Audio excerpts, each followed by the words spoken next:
దేవా, అన్యజనులు నీ స్వాస్థ్యంలోనికి చొరబడి ఉన్నారు. వారు నీ పరిశుద్ధాలయమును అపవిత్రపరిచి ఉన్నారు. యెరూషలేమును పాడుదిబ్బలుగా చేసి ఉన్నారు.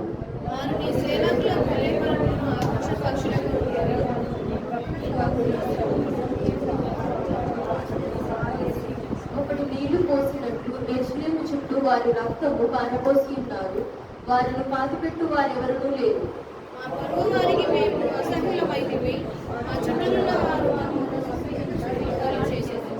యెహోవా, ఎంతవరకు కోపపడుదువు?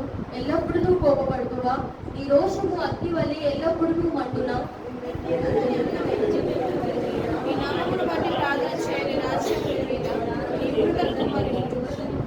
వారి యాకోబు సంతతిని మృంగివేయుచున్నారు.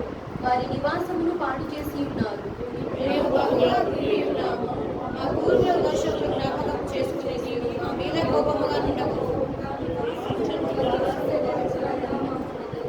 మా రక్షణకర్తవగు దేవా, నీ నామ ప్రభావం బట్టి మాకు సహాయము చేయము.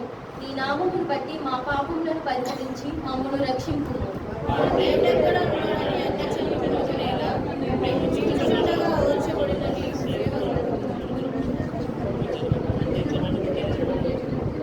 చెరలో ఉన్న వారి నిట్టూర్పు నీ సన్నిధికి రానివ్వు. నీ బాహుబలాతిశయమును చూపుము.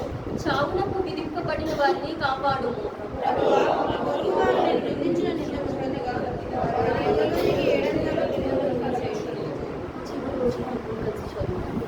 అప్పుడు నీ